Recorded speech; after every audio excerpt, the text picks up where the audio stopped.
All right. Well, howdy, everyone. Welcome to the final chapter of topic 2 on vision, which is about size and depth cues.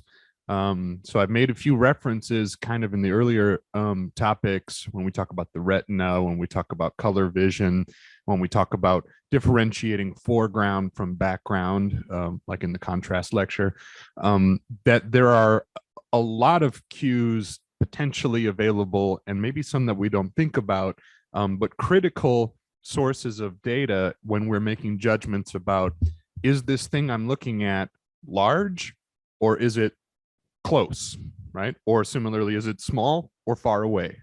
So according to the retinal image, they represent the same pattern on the retina. So we need additional clues for us to be able to figure out, is that thing at a depth or is it at a size, right? So, and then this is also where we can play with some fun optical illusion sorts of things.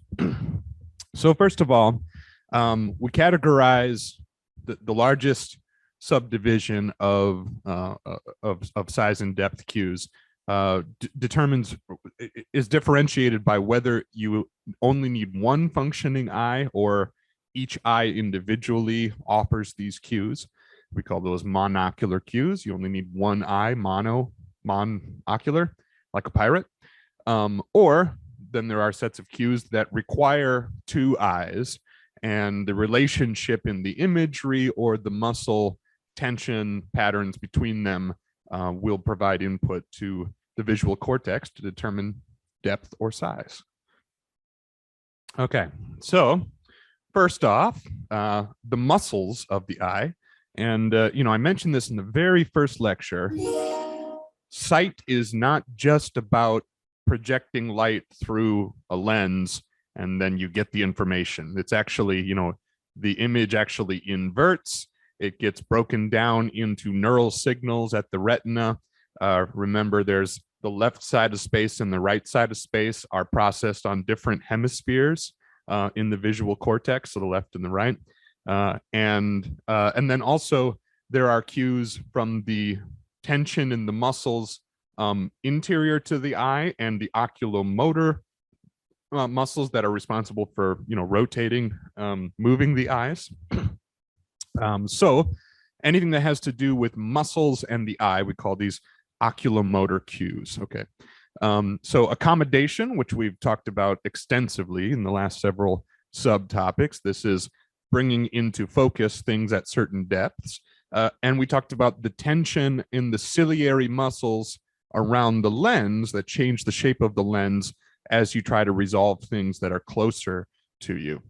So this is a monocular cue because if I only have one eye, I still get that tension, and that's input to my visual cortex saying, hey, that tension probably means you're focusing on something close and not a large image. The retinal image is going to be large, but it's not a large object because the tension in the accommodation in the ciliary muscles provide that input. All right. If you have two functioning eyes, healthy eyes, I should say, then you also have the convergence cue. So that's the watch your finger and let your eyes cross sort of cue, right? So when things are closer to us, our eyes slightly converge. The closer that object is, if we're looking at it with both eyes, the more convergent our eyes become. So the relative relationship in the muscle tension and flexion around the eyes is also an input to our visual cortex. So that's a binocular cue because it only works if you have two eyes, so that each eye is at a slightly different amount of orientation. All right, good. Pictorial cues. Now these are monocular. As long as I can get a pictorial, processing, meaning I can process a picture and I can interpret aspects of that image, then I only need one eye, monocular cue here for this to work. So, and these are pretty simple, but they're also, it's nice to have them enumerated, kind of listed like this, because then you start to realize all of the subtleties of the environment around you that you're actually using as clues as to, how to interpret the pattern of light on your retina. All right, so the first one, occlusion. If you occlude something, you have something in front of something else, so I can't see through this hand to see what's behind it. Object A partially obscures object B. That means object A is in front of object B, okay? Relative height, this is a really interesting one. So there's a cool aspect to it. So here's the example here. The horizon to the human eye, the horizon on Earth, represents the theoretical farthest possible distance away where I can still see things. So humans are very much oriented according to gravity and being on the surface of the Earth, and down is the Earth and up is the heavens. And so in between those two is, straight ahead as far as I can see, that's the horizon. So as visual objects, visual pictorial elements are closer to the horizon, the brain interprets those as being further away. And it makes sense, right? This guy appears to be closer than this person just because here's the horizon and he's closer to it. Now, the other half of that, which is maybe a little less obvious, and a great quiz question, is to look at the clouds here and recognize that this cloud appears to be closer to the horizon, lower on the horizon, not higher on the horizon. But this cloud closer to the horizon, and the way your brain interprets that is this cloud is further away. So if it's above the horizon line, then the things that are lower, it's essentially just whatever is the closer to the horizon, whether that's higher or lower in the visual field, is seen as further away. That's a clue that that thing is a distance away. All right. And so we got relative size, then we've got relative height, and then we have size factors, and I've broken this down into two of them. So first of all, relative size. If you have a belief that, for example, this human is roughly the same size as this human, or if you have any reason to believe they're not the same size, you can then using other clues, that this is another one that helps you determine, are they near or far? And if they're objects that you know fairly well in an absolute sense about how large they are, like these coins, if you're very familiar with these coins, and you know that this dime is in actuality quite small, and this 50-cent piece is in actuality quite large, you would then conclude that, okay, well then this dime must be very close to me, while this 50-cent piece is further away. Okay.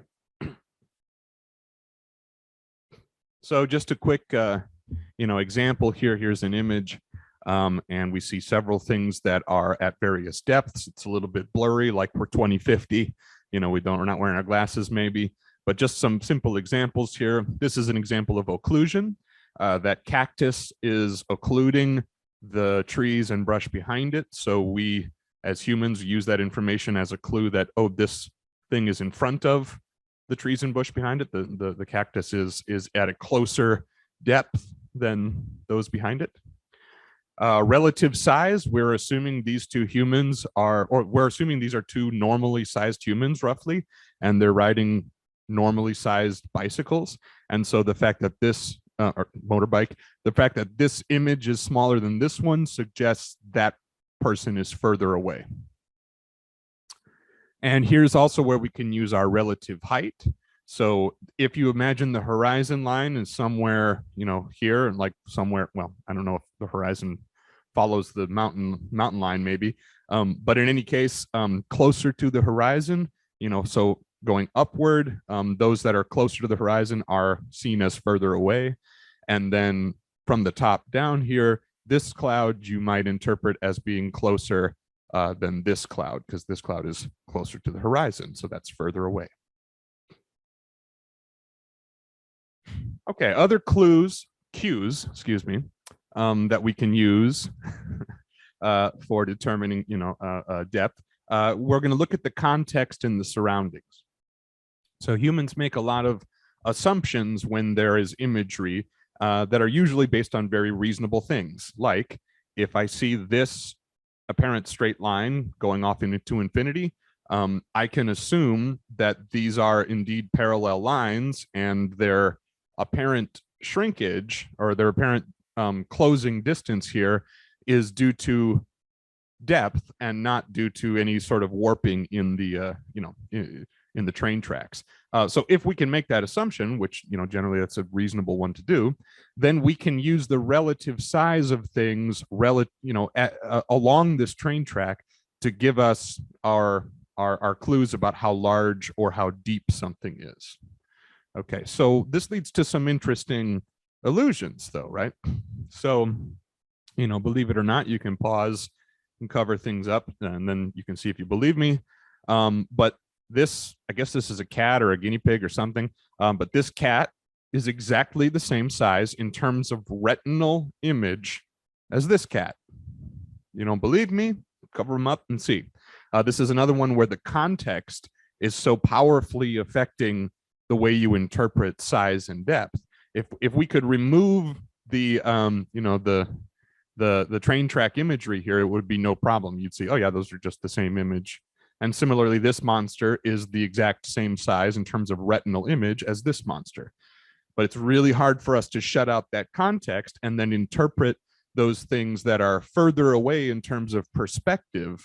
And we see them, they covered the same retinal space, but according to the surroundings, this looks like, this thing is considerably larger. So your brain, I guess, artificially amplifies it, or the way that it appears to your brain is as something that's larger. It's these subtle clues that are hard to ignore and that create a lot of these interesting optical illusions. So they call this the Ponzo illusion. That would be the scientist that coined the term on this illusion. Okay, other pictorial cues. Again, pictorial cues, this is all about just being able to see a picture, only requires one eye to do that, right? So another one is atmospheric perspective. Now this one really works, or is really obvious when you're looking over really great distances, because you need to be looking over a long enough distance that the atmosphere of the air, that you're looking through, has enough, you have enough atmosphere that it starts to distort the image from the light, from the light source. So if I'm looking miles away outside, and I've got a normal amount of moisture and maybe, particulate matter in the air that is somewhat scattering, somewhat absorbing, somewhat reflecting the light from the sun, we get this characteristic sort of distortion. And the further away you're looking at something, ultimately there's light that's striking the top of this mountain that reflects off, that reaches your retina way down here on the earth, right way down here next to the farm. So that's the same beam of light that reflected off of the sun, struck right there, or not reflect, came from the sun, reflected off of the top of this mountain, reaches your eye, but it's got to travel through a lot more atmosphere to get to you than the beams of light that strike this barn, for example. So when it travels through that much more atmosphere, there's a lot more chance for some of the lower energy aspects of the light. So again, the long wavelength, the redder parts of light are more likely to be absorbed, and then therefore the bluer, the higher energy portion of that spectrum is what's more likely to propagate. So the further away you're looking, the more atmosphere you look through, in theory, the bluer the tint of, or not the tint, but the bluer content of the light is more likely to get through. So it blurs and it looks blurrier when you look further away. All right.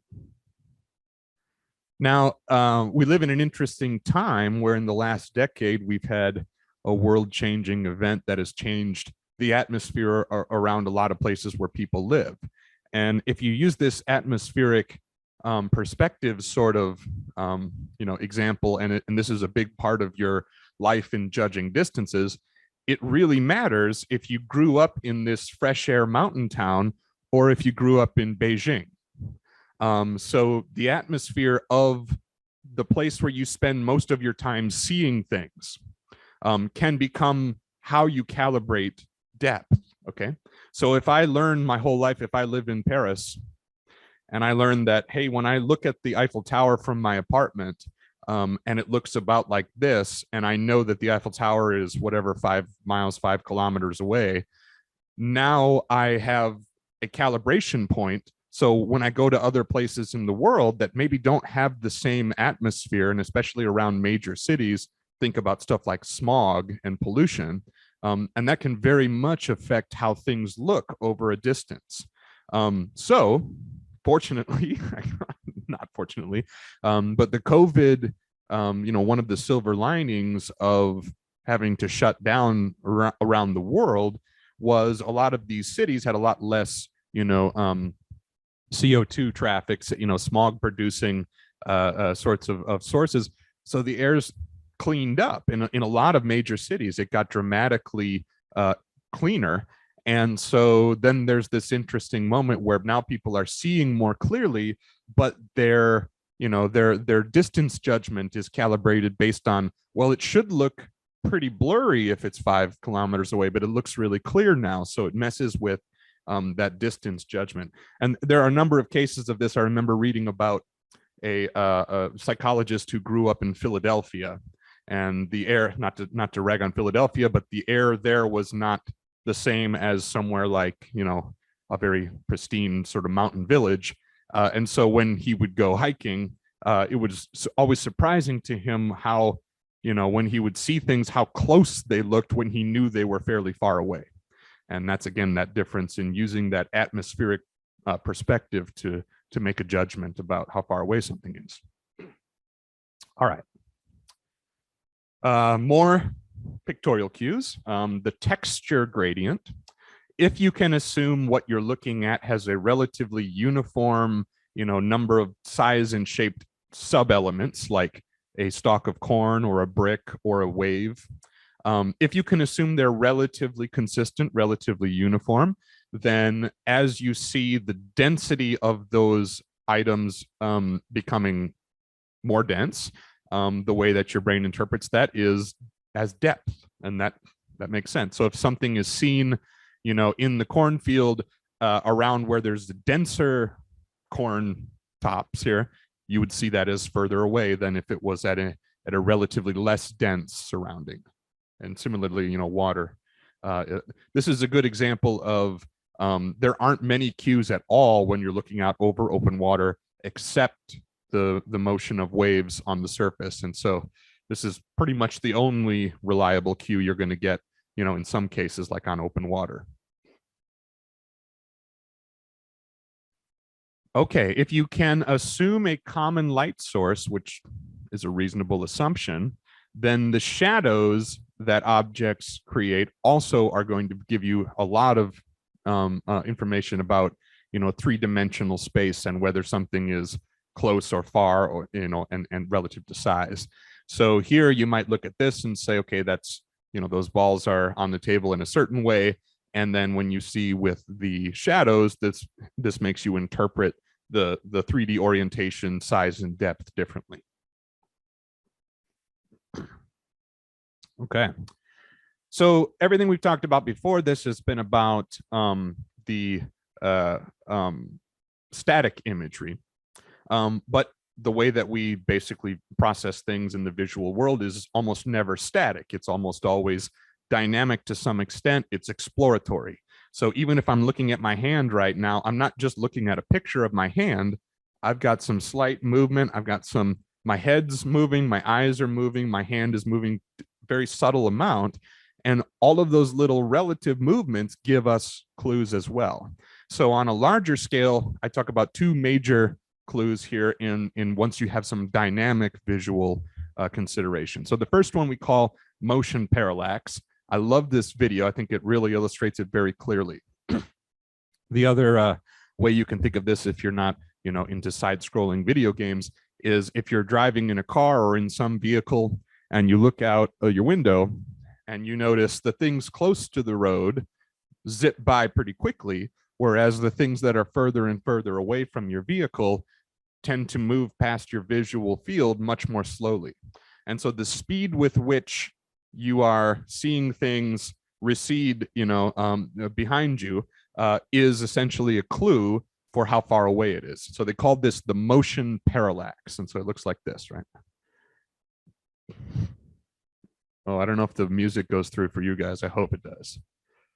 But you can click it yourself too. So what we're interpreting here is, these, I guess you call these like grassy hills, are closer than the larger hills behind, and the pipe things there are closer than the bushes, right? All right, there we go. So I hope you see what I mean. So this pipe, as we go laterally, is going to move across the screen faster than the background. Oops. Well, we have, yep, there we go. All right, good. The other thing which you can see in this video, but I think is also, I can demonstrate like this, is when something covers up and then uncovers something as you are moving laterally. So when this pipe starts to partially obscure that bush and then more of that bush, and then it appears out from behind it as it moves past, we call those deletion, covering it up, and accretion, re-unveiling the thing. And so if something deletes and then accretes something else, that thing that has been deleted and accreted is further away. All right. Okay, thanks. Oh, good. So this is where things get really fun, because we are living in an age of technology that allows us to really create some very interesting visual renderings and present them to each eye. And if you can control the images that go to each eye, you can create a very realistic three-dimensional sort of perception. And that's because of this cue. So you need two eyes for this one to work. This is a binocular cue, okay? And in fact, it's right there in the name, the binocular disparity, also known as stereopsis. So binocular disparity, you could also say stereopsis. And each of these it's synonymous, but it refers to the difference in imagery between one eye and the other when you're pointing both eyes at a common target. So if I'm looking out at this forest and I'm holding up my thumb at an arm's length, and I have these slightly two different images, if I close my left or right eye, then if I open both eyes, of course, we don't have this like side-by-side image like this. It's a combined image. And the way that your brain interprets that is you see some combination of these two pictorial images, and you see objects with depth when they are not in exactly the same location. So the more difference there is, further and further away, there's going to be less and less positional difference between my left and right eye. But the closer an object is, the more difference you're going to get in its projection into the left and right eye. So this object P, which might be that house, it's going to be at about the same place, in both eyes. Assuming you're looking at P, that's what it is. You're looking at P, you're focusing on P, and then this object that is closer than P is going to appear closer than P because it will have different locations on the retinas of the two different eyes. So this is essentially, this is the basic process by which a lot of 3D renderings work now. So 3D movies, 3D, whatever your 3D world is. And you'll maybe realize that most of the time when there's really good 3D stuff, it requires some kind of glasses, at least right now, right? This is where technology generally is right now. And the reason is because these allow filtering of overlaid images in a way so that each image that goes to each eye is slightly different. So they'll literally take like this image and this image, overlay them on the same screen, and make one, filtered so it's tinted blue, and make one so it's tinted red, so that it lets in, more of each of those types of light. And if you get two different images going to your eyes, you get this perception of depth. It's not only, red and blue, there's polarized lenses, light projected this way and light projected this way. There are a number of ways to do it. So Interestingly, though, here we live in an age of new technology, and there's a couple of ways that in the last 5-10 years or so, some of these no glasses needed 3D projections are hitting the market. And where I first became aware of it was when my kids got these. These are Nintendo 3DS. And so then this screen right here actually presents a three-dimensional image that you don't need glasses to process. So this blew my mind when it first came out. I said, well, there's no way. How do you polarize the light to go into each eye? And the answer is there's actually a layer of what they call a parallax barrier on top of this screen. So if you can imagine, the parallax barrier basically creates like viewing lanes and then obstructs sight, such that with the normal amount of separation of left and right eye and at just the right distance as a game player, then each alternating pixel is projected to a different eye. So as you can see here, this one goes to the left eye, the next one goes to the right eye, and they use this parallax barrier to enforce that. So that's one really cool, interesting, piece of technology. Another one I found is what they call this lenticular lens. So some of you may be familiar with this. Like if, I used to, as a kid in elementary school, you'd get these bookmarks where if you look at it from one direction, it's a certain image. If you look at it another way, it's a different image. And that's because you can bend the light, to see something, one side or the other, based on that perspective, and then using the curvature of these lenses. So they call this a lenticular lens. And if that surface is on, is on a projection a screen, you can also find that spot where each eye only receives, half of that image, and they're overlaid on each other, just alternating in pixels. So if you've, maybe some of you on the call have a Nintendo 3DS, or someone who does, check it out. I think they're pretty awesome. The one thing you'll notice is if your eyes aren't in just the right spot, you're a little bit off, you're a little bit too far away, then it loses that 3D effect. And that's, again, because you need to get just in that right position where these sight lines are most apparent. All right. I mentioned a few times, even on this topic, about this concept where the retina, which is where the pattern of light strikes in the back of the eye, if you only had that retinal image, it's not enough information to tell, is this thing close or is this thing large? And so we gave the example with the magnification, and wearing the binoculars, that Godzilla looks the same to our retina, whether he's large or close, right? And so then that's, again, just showing the line of sight and the light patterns that reach the retina.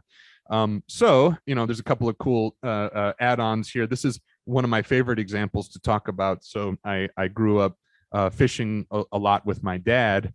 And my dad always says, you're going to take a picture, you always have to hold the fish close to the camera because it makes it look way larger. And that is definitely the case here, right? So this is not a fish that is like 2/3 the height of this human. He's holding it out in front of the camera, making it appear larger. And of course, in this case, this is a common, tourist meme, sort of thing. But obviously this is a real building, the Leaning Tower of Pisa. And then if you, put yourself closer than that in the image, then it messes with the size sort of perception. But the fish one, this is my favorite.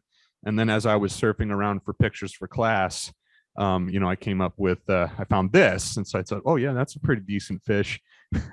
There are actually products you can get to make the fish you catch look larger by artificially, having them closer to the camera and then using illusion. So there's these tiny hands and they're projected like that. I love this picture. So there you go. All right. Another interesting factoid is basically this amazing coincidence that allows us to see a solar eclipse, where the moon and the sun basically are very similar in retinal image size. And it just happens to be that the diameter of the sun is about 400 times larger than our moon. And the sun is about 400 times further away than our moon. So coincidentally, it's just like Godzilla is 400 times larger and coincidentally 400 times closer. So they cover the same retinal image. It's kind of an amazing coincidence, but this is then why we're able to ever look at the sun in the case of a solar eclipse. This is why this occurs. So again, there's a lot of clues that we need to use, not just size, not just relative position, not just occlusion and everything we've talked about so far, but we have our own basic knowledge about how large some things should be. And we use clues in the environment to take the best possible, what makes the most sense here.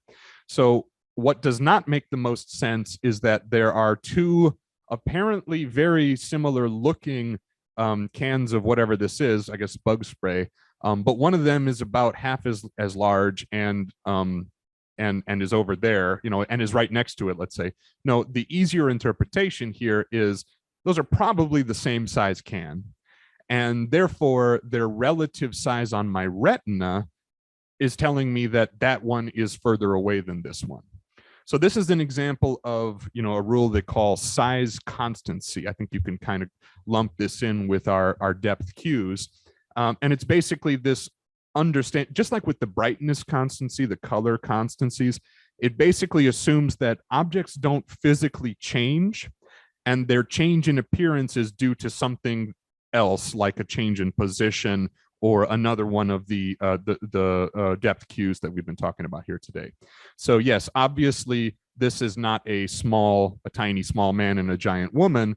This is these two people oriented in such a way that he is further away than her. So a cool, I love this example. If you've ever been in the presence of a very large person, maybe some of you, would yourselves identify as very large people, and so you have the opposite experience. But my example that I always like to talk about is, on the few times of my life when I've encountered major basketball players, either, get to go to a game and I sit really close to them, or I meet them at a charity event or something. And it always blows me away how truly tall a 7-foot person is.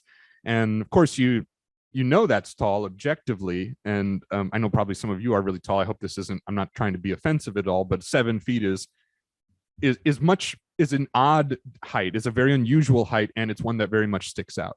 And so when you meet people who are that tall, it can be surprising, especially if they're people that you otherwise have known through other media. Like, for example, if you watch a lot of basketball, this is a domain where the average height is considerably taller than your average human in another domain, right? And so when I see all these people on the court, relatively speaking, it doesn't look like there's anybody who towers over somebody else. And there aren't a whole lot of basketball players that are the same height as Kevin Hart here, right? So this is Shaquille O'Neal, 7'1", probably close to 300 pounds, very large human. I'm a fan. But he also doesn't look like a giant when he's also in the same field of view as other people of similar size. And so then this is that shocking, whoa, he's really that much taller, is something that occurs only when you can compare them against people who, represent a different demographic than super tall basketball players. All right. Good. Okay. This is a classic, like funhouse sort of illusion. You might see this at like a circus, or maybe maybe a really well funded psychology program maybe might have one of these. But this is called the Ames room. Ames is the name of a scientist, I believe, not a location. And basically what this shows is if you can have a really cleverly distorted context, and then you can limit people's field of view. So notice this is actually what's going on with these rooms, right? So they're actually shaped, in this distorted way. And there's a further away corner and a closer corner. And so these are real. I mean, this is a real image. This is not like a doctored thing. But the key is there's a distorted context, and your brain doesn't think that's a normal sort of way to interpret what it's seeing.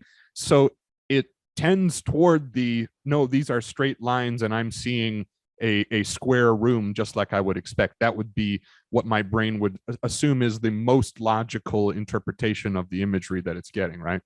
Then